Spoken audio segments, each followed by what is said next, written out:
Hi guys, ඉතින් සාදරයෙන් පිළිගන්නවා තවත් වීඩියෝ එකකට. අද මම ඇනලයිස් කරන්න යන්නේ British pound chart එක. ඔයගොල්ලන්ට මම අද කියා දෙනවා කොහොමද volume profile එක පාවිච්චි කරලා සහ big trade use කරලා මාකට් එකේ opportunity එකක් හොයාගන්නේ කොහොමද කියලා. ඉතින් අපි බලමු අද වීඩියෝ එක කොහොමද ඔයගොල්ලන්ට මේක use කරගන්න පුළුවන් කියලා. right, ඉතින් මම use කරනවා මෙතනදී big trade. එතන මම කලින් වීඩියෝ එකක් කරා ඔයගොල්ලන්ට මේක කොහොමද බලන්න කියලා example මම පෙන්නුවා. ඉතින් මෙතනදී මම lot size එක 250 තමයි ෆිල්ටර් කරන්නේ. ඒ කියන්නේ මෙතන මට පේන ට්‍රේඩ් වලින් 250ට වඩා ලොකු ට්‍රේඩ් තමයි මාකට් එකේ මට මෙතන ඩිස්ප්ලේ වෙන්නේ chart එකේදී. right, ඊට පස්සේ අපි volume profile එක use කරනවා. එතනදී මට පේන මේ recent accumulation area එකේ volume profile එක මම draw කරගන්නවා. ඊට පස්සේ අපි බලනවා මේකේ තියෙන value area high එක අපි mark කරගන්නවා. ඊට පස්සේ value area low එක සහ POC එක අපිට දැන් මෙතන පේනවා. right, ඊට පස්සේ මම කිව්වා big trade use කරනකොට බලන්න ඕනේ ප්‍රධාන දේ තමයි අපිට sell එකක් තියෙනවා නම් මාකට් එක sell වෙලා තියෙන්න ඕනේ සහ buy එකක් තියෙනවා නම් මාකට් එක buy වෙලා තියෙන්න ඕනේ. ඒ අරින්න මේ වගේ මැදදී තියෙන ඒවා අපි ගණන් ගන්න. ඔයගොල්ලන්ට example එකක් පෙන්නුවොත් බලන්න දැන් මෙතන buy order එකක් තියෙනවා සහ අපි දැන් ඒ buy area එක මේ area එක මෙහෙම මාක් කරගෙන ගියොත් එහෙනම් බලන්න මාකට් එක මෙතනට ඇවිල්ලා මාකට් එක රිවර්ස් වෙලා තියෙනවා.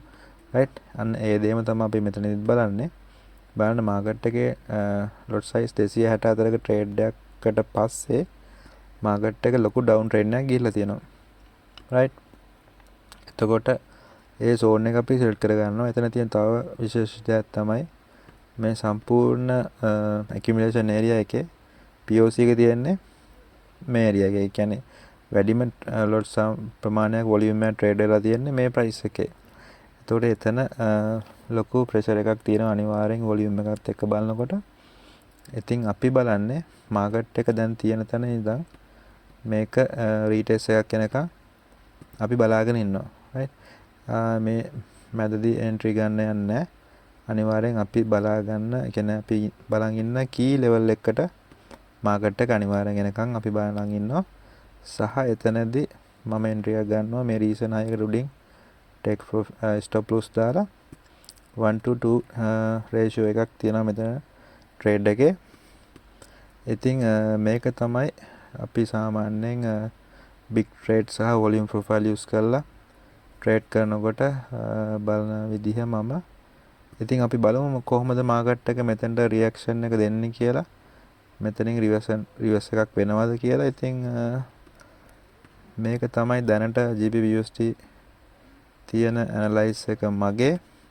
ඔයගොල්ලොත් බලන්න මේක try කරලා demo account එකක හරි ඔයගොල්ලන්ට දරන්න පුළුවන් account එක. මේක 100%ක් මෙහෙම වෙනවා කියලා කියන්නේ නැහැ. මේක ඇවිල්ලා analyze එකක්. ඉතින් අපි බලමු ඔයගොල්ලෝ බලන්න ඊළඟ දවස් දෙකේ කොහොම හරි මෙතන මාකට් එක ආවොත් මේ වගේ රියැක්ෂන් එකක් වෙන්න ලොකු ඉඩකඩක් තියෙනවා මේ තියෙන සාධකත් එක්ක බලනකොට. ඉතින් අපි බලමු මාකට් එක කොහොමද හැසිරෙන්නේ කියලා. thank you වීඩියෝ එක බලුවට. ඔයගොල්ලෝ try කරලා බලන්න. මේ මම දන්න knowledge එක ඔයගොල්ලන්ට නොමිලේ කියා දෙන්න. ඉතින් වටිනාකමක් තියෙනවා නම් like එකක් දාන්න, comment කරන්න, subscribe කරලා නැත්නම් දැන්ම subscribe කරන්න. මේ වගේ තියෙන දැනුම මම හිමීට ඔයගොල්ලන්ට ටික ටික දෙන්නම්. මේ වගේ try කරලා බලන්න මේ method එක. තව දෙයක් තමයි ඔයගොල්ලෝ සාමාන්‍යයෙන් එක strategy එකක් use කරනකොට ඒක චුට්ටක් සතියක් නෙමෙයි මාසයක් නෙමෙයි සාමාන්‍ය හොඳ කාලයක් use කරන්න. මොකද මේක මාරු කර ගියොත් එහෙම success වෙන්න තියෙන chance එක අඩුයි. ඔයගොල්ලෝ හිතන්න දැන් මෙතනදී සාමාන්‍යයෙන් volume profile use කරනකොට සමානලාවට අපේ තියෙන දෙයක් මම කියන්නම් මතක් වෙච්ච වෙලාවේ. right, මෙතන මේ accumulation එක ගහලා බලන්න volume profile එක. එතකොට සමහර trade තියෙනවා අපිට දැන් මේ වගේ දැන් මෙතනත් POC එකකින් reverse වෙලා තියෙනවානේ. බලන්න right, මේ accumulation එකේ POC එකකින් reverse වෙලා තියෙනවා. හැබැයි සමහර ලාවට ගොඩක් trade තියෙනවා මේ value area high එකෙන් reverse වෙනවා. අපි entry එක POC එකට දැම්මොත් එහෙම මාකට් එක මෙතනට එන්නේ නැහැ. මේ හරියෙන් reverse වෙලා යනවා. right ඒ වගේ අර ඕනම දෙයක් strategy එකක් ඔයගොල්ලෝ trade කරනකොට මම හිතන්නේ දැන් volume profile එකෙන් trade 100ක් ගත්තොත් එහෙම ඔයගොල්ලන්ට තේරෙනවා ඒක adjust කරගන්න ඕනේ තැන් කොහෙද තියෙන්නේ. ඒ කියන්නේ ඔප්ටිමයිස් කරගන්න ඕනේ මොන වගේ තැන්ද කියලා ඔයගොල්ලන්ට අයිඩියා එකක් එනවා. ඒක එකම දෙයක් ඔයගොල්ලෝ මාස්ටර් කරනකොට මාකට් එකේ හැසිරීම එක ඔයගොල්ලන්ට තේරෙනවා කොහෙන්ද අපි මේක වෙනස් කරගන්න ඕනේ කියලා. ඉතින් මම මේ කිව්ව එක එක්සැම්පල් එකක්. ඒ වගේ දේවල් තියෙනවා ඉතින් ට්‍රේඩින් වල මේවා හැම දෙයක්ම දැන් මේක මෙහෙම වුණා කියලා ඊළඟ එකත් අනිවාර්යෙන් එහෙම වෙනවා කියලාක් නෑ වෙනස් වෙන්න පුළුවන්.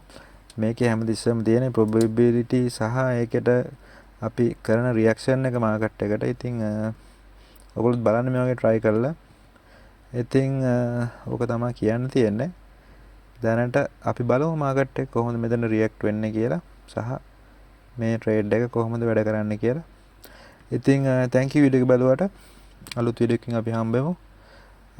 ජය වේවා.